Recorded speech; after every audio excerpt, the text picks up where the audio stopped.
많으신 아버지 하나님, 이 시간 함께 모여서 수요 예배를 드립니다. 우리의 찬양을 받으시고 이제 하나님의 말씀을 우리에게 들려주시옵소서.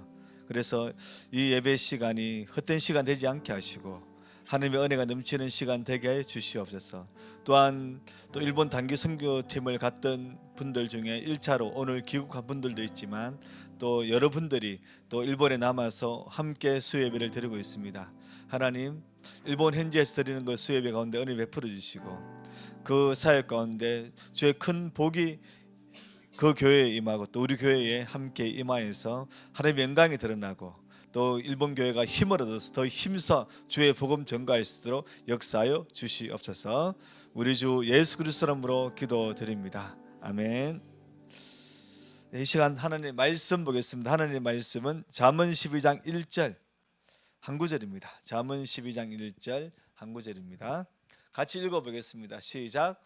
훈계를 좋아하는 자는 지식을 좋아하거니와 징계를 싫어하는 자는 짐승과 같으니라. 아멘. 훈계, 징계, 이 두 단어를 가지고 오늘 설교 제목은 책망이라는 단어를 사용했습니다. 책망입니다. 설교 제목은. 자, 우리가 역사를 보면 책망을 어떤 자신에 대한 도전, 위협이 아니라 모욕이 아니라 또 기회로 여기서 성공한 사람들이 몇 명 있습니다. 미국의 16대 대통령 아브라함 링컨 하면 화합의 사람이고 또 용서의 사람, 겸손의 사람이라고 알려졌잖아요. 하지만 젊은 시절에 이 링컨이 말을 잘하잖아요. 말을 잘하다 보니까 재판할 때 이제 링컨은 변호사니까 재판할 때 상대방을 막 비꼬고 이렇게 하면 상대방을 분노하게 해가지고 재판을 이기는 겁니다. 말꼬리 잡고. 그래서 이 일을 본 한 판사가 링컨을 아주 엄하게 책망을 했다고 합니다. 당신이 가진 그 재능, 말의 재능을 남을 비웃고 조롱하는 데 쓰지 말고 나라와 또 세계를 위해서 또 인간을 사랑하는 데 한번 사용해 달라고 그렇게 말을 했는데, 링컨이 이 책망을 듣자 기분 나쁘게 여긴 것이 아니라 내가 하나님이 주신 재능을 내가 잘못 쓰고 있구나. 그때부터 자신의 그런 말재주, 말솜씨, 유머 이런 것들을 상대방을 치료하고 보듬어 주는데 사용했고 결국 링컨이 설득과 화해의 사람이 되었습니다. 남북 전쟁 이후에 여러분 전쟁을 한번 하고 난 뒤에 얼마나 갈등이 심합니까? 서로 말로 주고받는 것도 심한데 서로 칼 들고 총 들고 대포 들고 싸웠어요. 그러면 내 가족이 북군에게 죽을 수 있고 내 가족이 남군에게 죽을 수 있고 나 자신도 부상당해 가지고 장애인이 될 수 있습니다. 근데 그 갈등이 심한가? 그리고 또 어떤 가치관의 문제잖아요. 남북 전쟁은 흑인을 어떻게 볼 것이냐. 그리고 또 빈부격차의 문제, 경제적인 문제입니다. 그러다 보니까 그런 갈등 있는 미국을 하나로 뭉치게 하는 그런 힘, 그것이 바로 링컨이 바로 이런 판사의 조언을 잘 새겨뒀고 그 자신의 삶을 변화시켰기 때문입니다. 또 조선시대 이야기인데요, 다산 정약용의 이야기입니다. 아주 실학자잖아요. 이 실학자인 정약용이 과거 시험을 이렇게 준비하기 위해서 열심히 배우고 스승한테 가서 제가 이런 거를 적었습니다 보여주니까 문체가 너무 좋다, 아름답다. 하지만 그 뜻이 올바르지 못하다. 이것은 뭐냐, 문체는 화려한데 이 글을 가지고 사람을 살릴 수 없다는 거죠. 백성을 감동시킬 수 없다, 고통받는 백성을. 그래서 이 정약용을 보면 이 서성의 영향을 많이 받은 것 같아요. 그래서 백성을 사랑하고 그런 마음을 많이 받은 것 같은데, 그러니까 이 정약용이 내 글을 욕해? 그렇게 선성을 원망하고 선성을 정오한 것이 아니라 내가 스승의 말을 잘 들어야 되겠구나. 이 책망을 내가 깊게 새겨서 내 학문이, 내 글이 이 나라를 변화시키고 사람들을 감동을 주는 글이 돼야 되겠구나. 그렇게 해서 바로 오늘날 우리의 정약용, 우리가 기억하는 정약용이 되었다는 것입니다. 또 정약용 또한 많은 제자들을 길러내면서 스승과 같이 제자들의 글을 꼼꼼하게 읽으면서 문체가 화려해서는 안 된다, 문체만 화려해서는 안 된다, 여기에는 사람을 감동시키고 인생을 변화시키는 그런 글이 들어가야 된다 해서 정약용의 지도자들도 실학파를 구성해 가지고 이 조선을 새롭게 변화시키는 힘을 길러내었던 것입니다. 이렇게 책망을 위협이 아닌 자신을 향한 도전이 아닌 기회로 여기서 성공한 사람들이 있다면 책망을 단지 위협을 하면 느끼는 사람들이 있어요. 그래서 실패하는 사람들이 있습니다. 조선의 10대 왕인 연산군의 이야기입니다. 연산군은 왕으로 즉위한 초기에는 신하들이 조언하는 거 충고하는 것을 잘 받아들였다고 합니다. 그래서 정말 나라를 잘 다스리는 성군이 되겠구나 그렇게 생각했는데 차츰 자신의 권력과 쾌락에 빠져가지고 흥청망청 이런 단어가 생긴다더라. 그러니까 전국의 아름다운 여인들을 다 데려와가지고 흥청에 둬가지고 흥청이라는 그런 이제 간청을 만들어가지고 미인 수집소죠. 그래서 수많은 여인들을 이렇게 범하고 그런 일을 했는데 그래서 이 흥청은 망청이다. 나라가 망하는 것이다. 그런 말이 나올 정도로 그렇게 했잖아요. 그래서 이 연산군은 결국 민심을 잃게 되었고 1506년에 우리가 이제 드라마 같은 데 많이 나오는 중종 반정이라는 그런 역사적 때문에 왕이 쫓겨나 가지고 왕인데도 군으로 이렇게 강등되는 그런 비참한 신세가 되고 말았습니다. 그리고 그는 강화도에 유배돼 가지고 배고파서 죽었다. 안 그러면 병들었는데 고치지 못 죽었다. 여러 가지 설이 있는데 아무튼 비참하게 생을 마감하게 됩니다. 우리에게는 폭군의 대명사로 알려지게 되는데 지금 TV에 보면 폭군의 셰프라는 드라마를 합니다. 아마 이 드라마가 연산군의 그런 연산군을 모티브로 한 드라마가 아닌가 그런 생각이 듭니다. 또 진시황의 아들 호의 이야기입니다. 이 진시황 하면 중국의 춘추 전국시대를 평정해가지고 진나라를 세운 위대한 왕이죠. 그런데 이 진나라는 세워진 지 15년 뒤에 망합니다. 그것은 진시황이 죽고 그의 뒤를 이은 호해가 나라를 다스릴 때 진시황은 충신들의 그런 간언을 잘 들었는데 충고를 잘 들었는데 호해는 그러지 않았습니다. 자신에게 아부를 하는 환관인 조고의 말을 잘 들었습니다. 자기에게 좋은 얘기만 들었다는 거죠. 그래서 충신들을 다 처형하고 또 이 조고의 그런 충고를 받아들여 가지고 이렇게 세금을 많이 걷어들이고 또 수많은 건축 현장에 백성들을 무리하게 징벌해 가지고 민심을 잃게 되었고 결국 민난이 많이 일어나죠. 중국은 땅이 크니까 여기저기서 민난이 일어나는데 결국 유방의 한 나라에 의해서 진나라가 망하는 그런 일이 일어나고 만 것입니다. 책망을 위협으로 받아들이면 이런 일이 있습니다.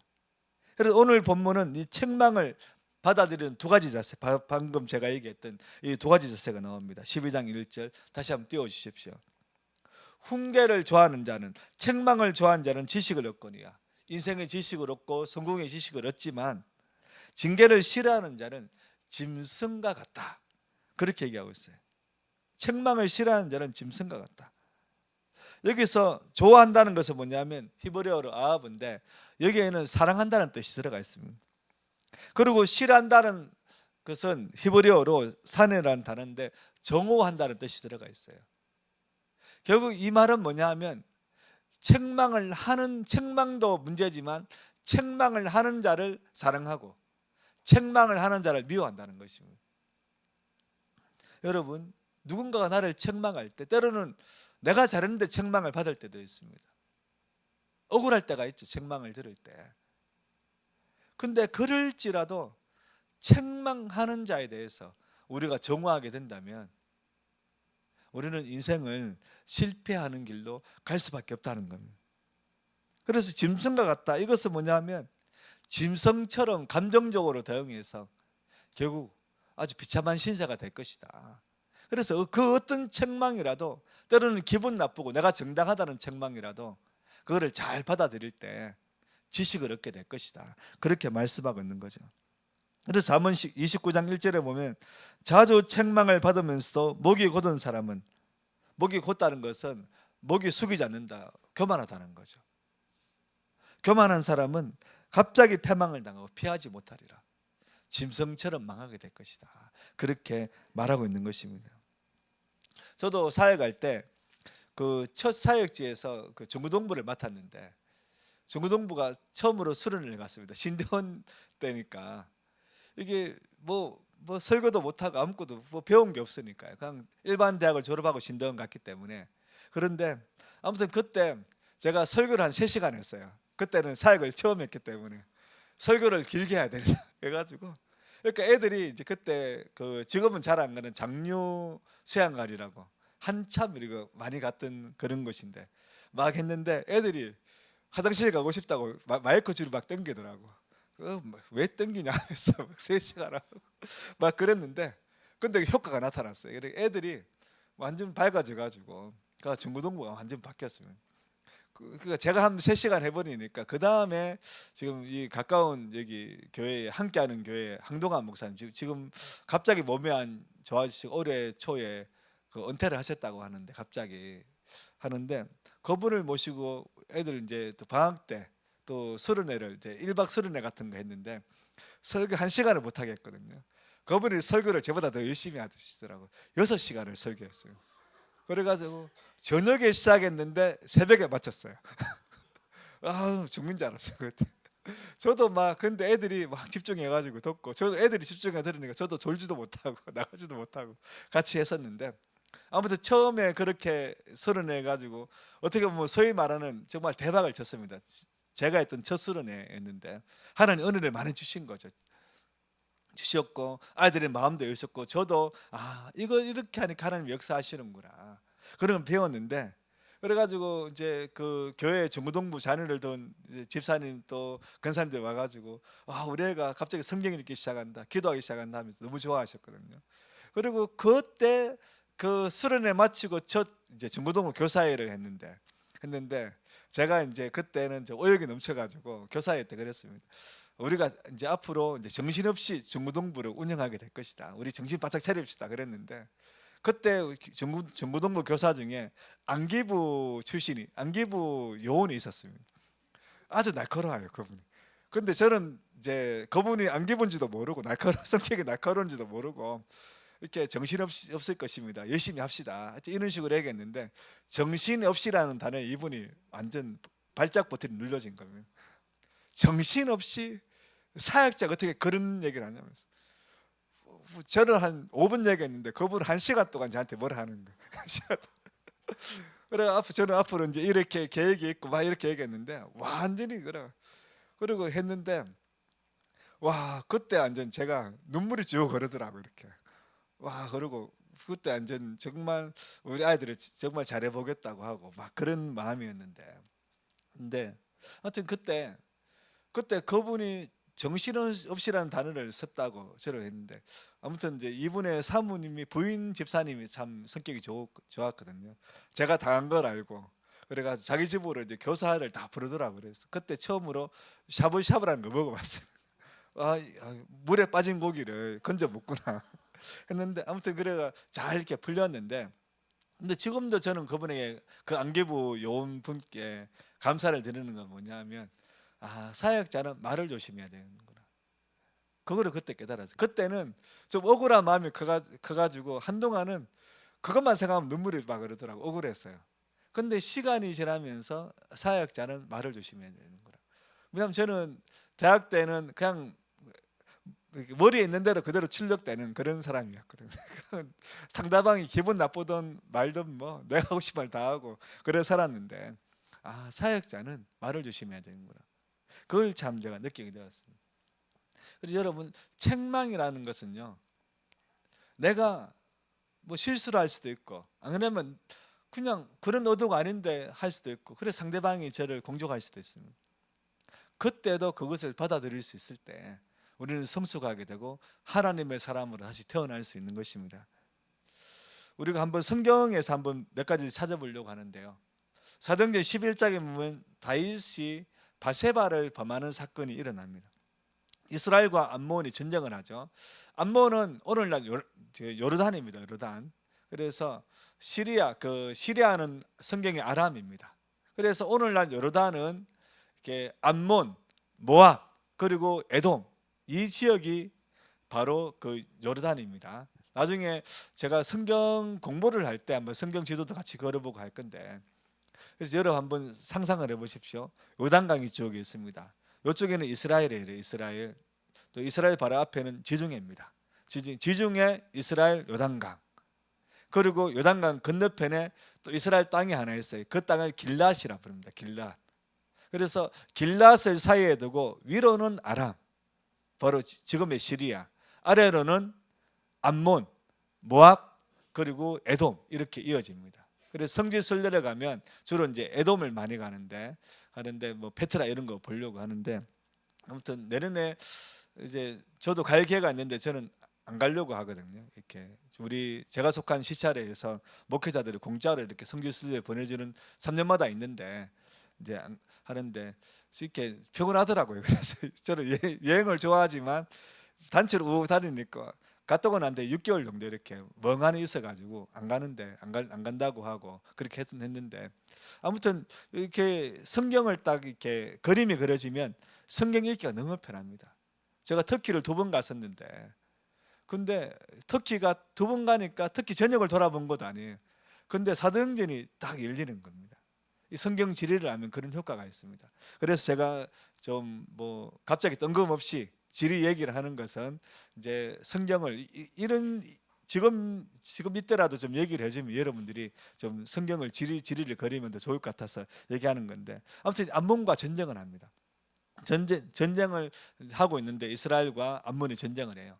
근데 다윗은 이제 왕이니까 궁전에 있고, 그리고 대장군인 요압을 중심으로 해서 전쟁을 벌이고 있고, 다윗은 낮잠을 일어나 가지고 그 궁전을 그리다가 저 멀리 궁전은 높은 곳에 있으니까 아름다운 여인을 목욕하는 것을 보고 바로 바세바죠.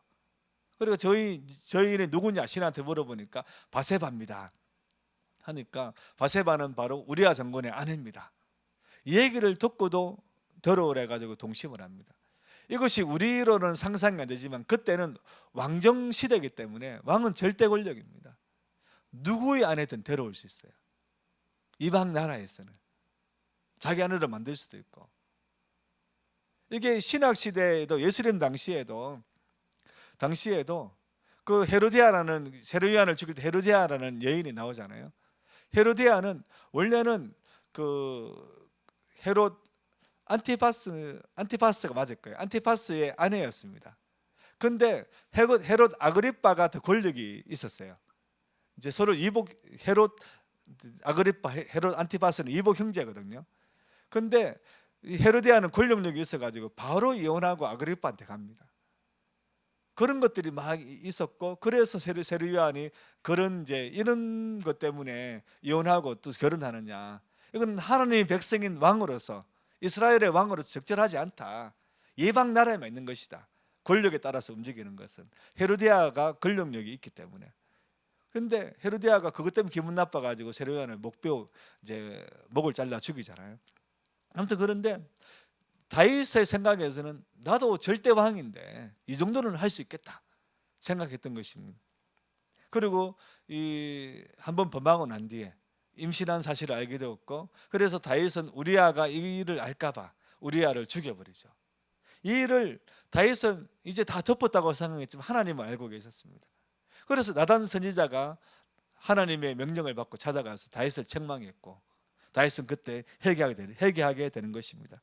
회개할 때 지은 시가 시편 51편에 나와 있습니다. 시편 51편 1절, 하나님이여 주의 인자를 따라 내게 은혜를 베푸소서, 또 주의 많은 긍휼을 따라 내 죄악을 지워주소서. 용서해 달라는 거죠. 하나님은 다윗의 이 회개를 받아들이셨지만 죄의 대가로 바세바가 난 아기를 죽이시고 솔로몬이 태어나게 하신 것입니다.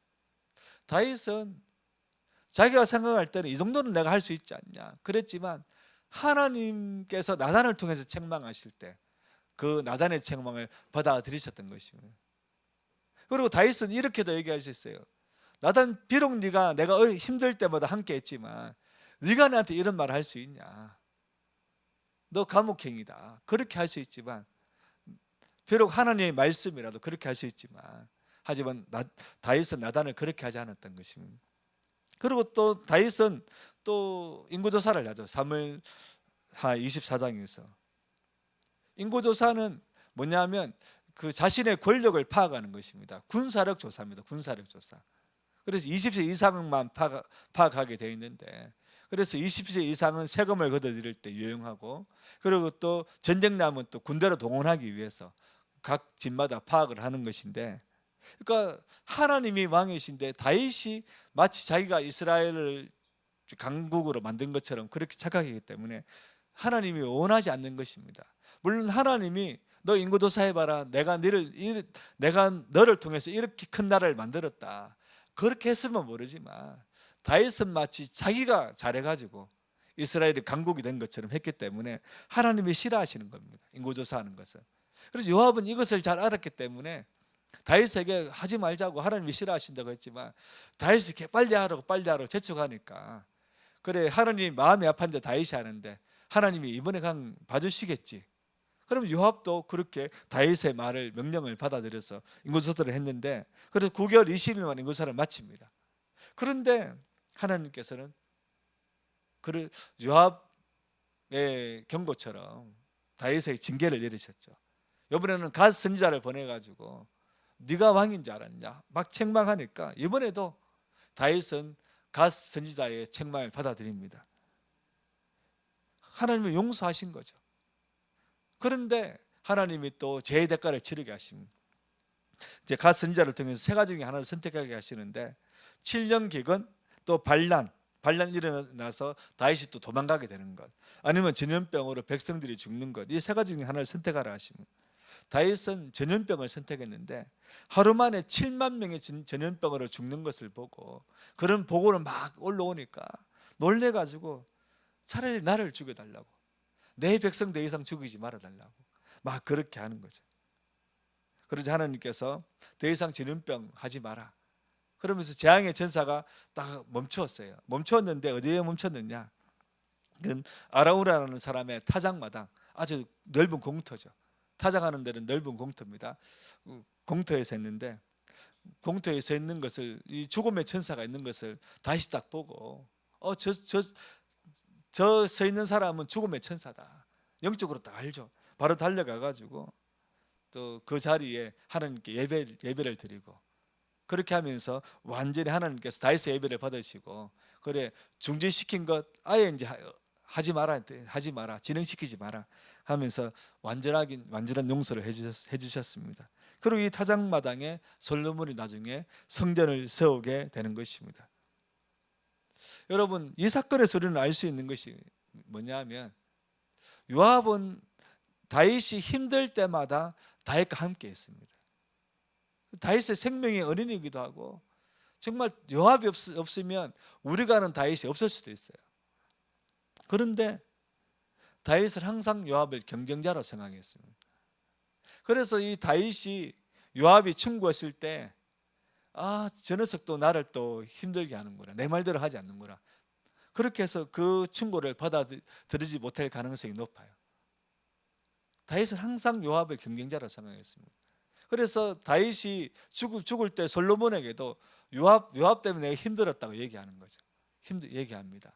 하는데 결국 요압의 충고는 무시했지만 하나님의 충고는 다윗은 받아들였다는 겁니다.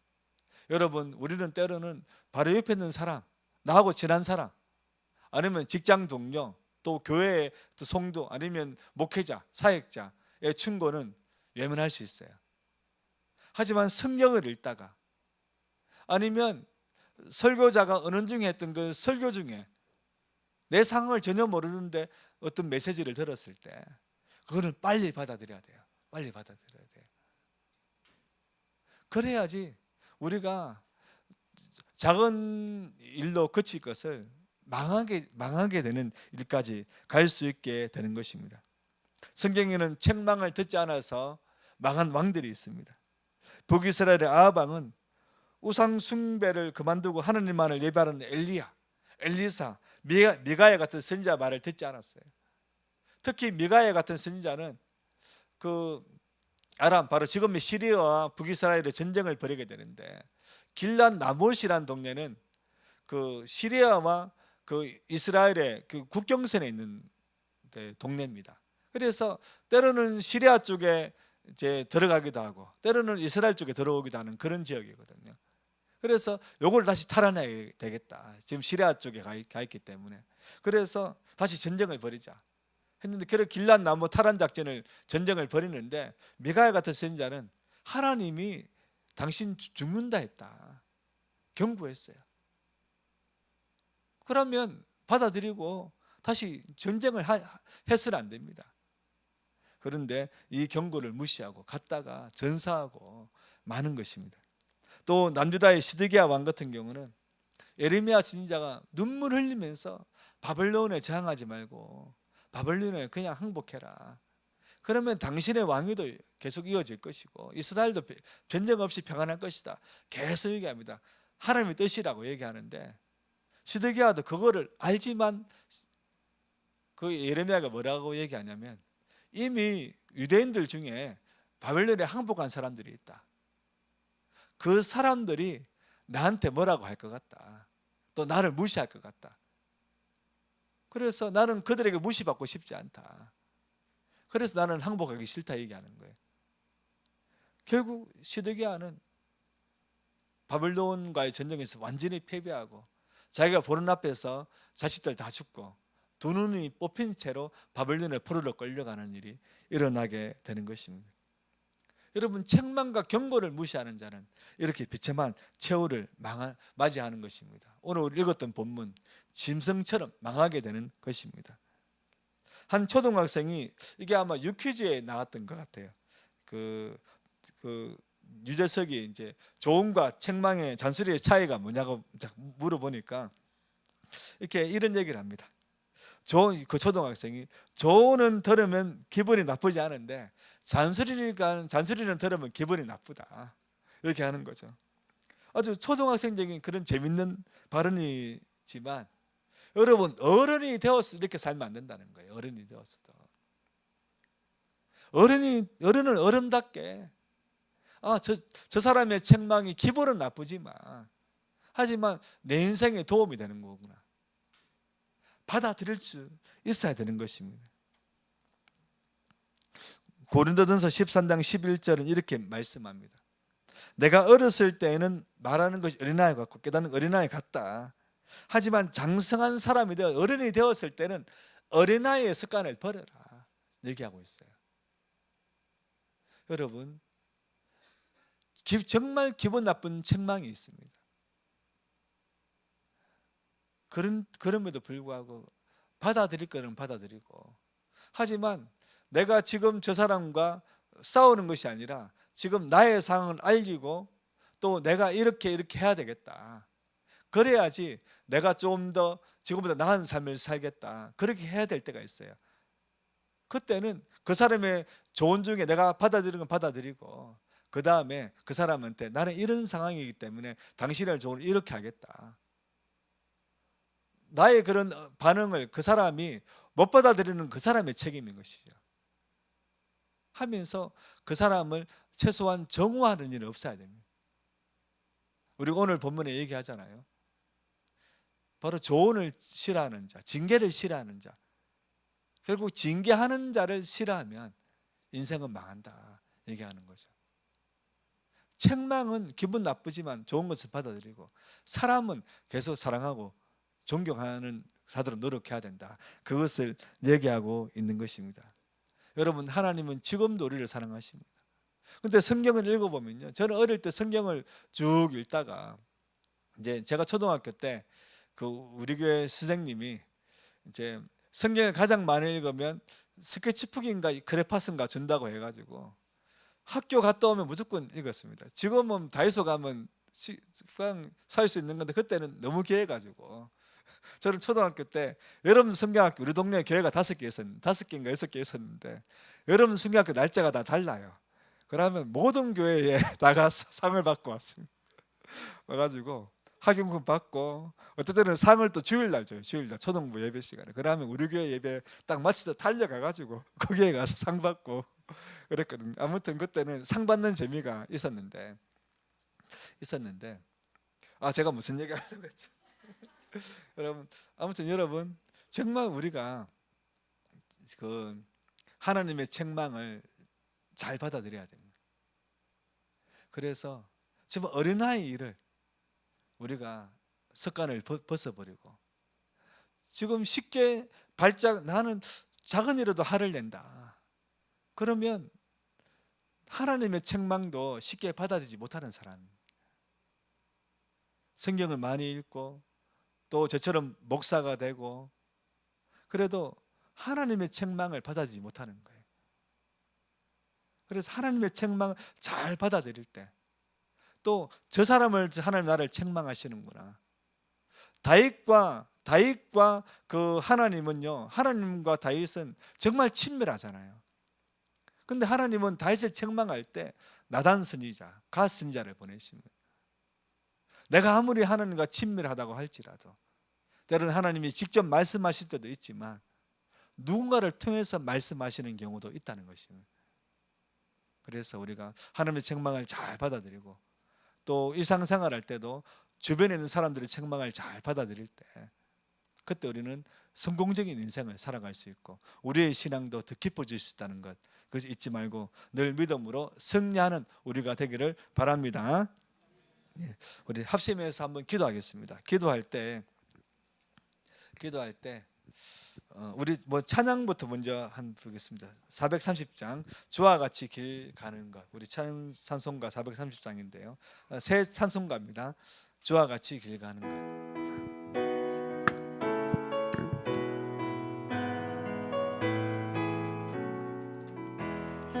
주와 같이 길 가는 것 즐거우니라는가. 우리 주님 걸어가신 발자취를 밟겠네. 한 걸음 주 예수와 함께 날마다 우리 걸어가리. 어린아이 같은 우리 미련하고 약하나 주의 손에 이끌리어 생명길도 가겠네. 한 걸음 주 예수와 함께 날마다 우리 걸어가리. 꽃이 피는 들판이나 험한 골짜기라도 주가 인도하는 대로 주와 같이 가겠네. 한 걸음 주 예수와 함께 날마다 우리 걸어가리. 옛 선지자의 록같이 우리들도 천국에 들려 올라갈 때까지 주와 같이 걷겠네. 한 걸음 주 예수와 함께 날마다 우리 걸어가리. 성경은 구원을 예수 그리스도로 옷 입는다, 그렇게 표현하기도 합니다. 여러분, 예수님의 성품을 닮아야 돼요. 겸손의 성품. 그래서 우리는 예수님처럼 완벽한 겸손은 우리가 할 수 없어요. 하지만 예수님을 닮아서 겸손하게, 하나님이 저 사람을 통해서 나의 교만을 꺾으시는구나, 나의 고집을 꺾으시는구나, 나의 죄된 습관을 꺾으시는구나. 우리가 겸손하게 하나님의 경고를 받아들여야 됩니다. 우리 같이 기도할 때 하나님 성품이 겸손해지게 도와주십시오. 또 하나님의 책망을 잘 듣게 도와주십시오. 그리고 늘 죄에 대해서 민감하게 하시고 늘 회개하게 하시고 늘 예배하게 하시고 늘 찬양하게 도와주시옵소서. 여러분의 삶을 생각하면서 같이 기도하겠습니다. 사랑의 많으신 아버지 하나님, 주님 도우시고 도와주시옵소서. 아버지 역사하시고 인도하여 주시옵소서. 주님 도우소서, 주님 도우소서, 주님 역사하시고 주님 인도하소서. 아버지 하나님 은혜를 베풀어 주시고 주님 도우시고 역사하여 주시옵소서. 주님 우리의 성품이 더 겸손해지게 도와주옵소서. 우리의 마음을 더 부드럽게 만들어 주시옵소서. 우리의 삶은 더 하나님과 온전한 삶이 될 수 있도록, 하나님을 닮아가는 삶이 될 수 있도록, 예수 그리스도 성품을 닮아가는 삶이 될 수 있도록, 성령의 열매를 거두는 삶이 될 수 있도록 하나님 역사하여 주시옵소서. 누군가의 조언과 누군가의 또 충고가 하나님의 마음인 줄 알고 하나님의 메시지인 줄 알고 잘 받아들여서 이것이 우리 삶에 피화되고 살이 도와주시고, 또 인격적 성취가 되고 신앙이 깊어지는데 주님 역사가 일어나게 도와주시고 하나님 영광을 드리는 인생 될 수 있도록 주여 역사하여 주시옵소서. 주여 도옵소서. 한 가지만 더 기도하겠습니다. 우리 일본 선교가 아직 이제 사진을 보니까 아주 잘 이렇게 해서 교회 시설을 잘 고치고 했는데, 그것도 일본에 있는 그 교회가 정말 더 힘이 나고 더 주의 복음을 잘 전가할 수 있게 기도해 주시고, 또 내일 오는 우리 또 팀들이 안전하게 잘 도착할 수 있도록 난기로 만나지 않게 하시고 잘 도착 기도해 주시고, 또 이 나라의 민족을 기도합시다. 그래서 지금 관세 전쟁 때문에 지금 자동차든 또 철강이든 많은 반도체든 지금 힘든 가운데 있습니다. 하나님 이 나라 경제를 붙들어 주옵소서. 청년들의 일자리가 더 늘어나게 도와주시고, 또 중장년의 일자리도 지켜지게 도와주시고 이 나라 경제를 붙들어 주시옵소서. 함께 기도하겠습니다. 사랑의 많으신 아버지 하나님, 주님 역사하시고 인도하여 주시옵소서. 사랑의 주님, 일본 선교 잘 마치고 저런 오사카에 있는 교회, 주의 말씀에 사는 교회 되게 하시고 하나님을 사랑하는 교회 되게 하시고 더욱 힘을 주의 복음 전가하여서 많은 영혼들을 주님께 돌아오다는 그런 복된 교회, 사명 감당하는 교회 될 수 있도록 역사하여 주시옵소서. 또한 주께서 역사하옵소서. 아버지 하나님, 주님께 내일 돌아오는 단기를 만나게 도와주시고 주님께 짧은 거리지만 무사히 도착할 수 있도록 주여 역사하여 주시옵소서. 난 사랑의 주님, 이 나라 경제가 갈수록 어려워지고 있습니다. 관세 전쟁 때문에 주님 모두 그냥 아버지 또 미국에 투자해야 되는 또 수백 조의 그런 임금도 우리가 감당할 수 없습니다. 하나님 국정원 인자들에게 지혜를 주시고 주님 그것들 또 협상을 나라에서 또 잘 되게 도와주시고 이 나라의 그 경제를 든든히 도와주시옵소서. 사랑의 주님, 다시 청년 일자리들에게 중장년 일자리가 주님 지켜질 수 있도록 인도하여 주시옵소서. 주여 오소서, 주여 오소서, 주의 역사하소서. 주님의 승리를 아버지 하나님 역사하시고 인도하여 주시옵소서.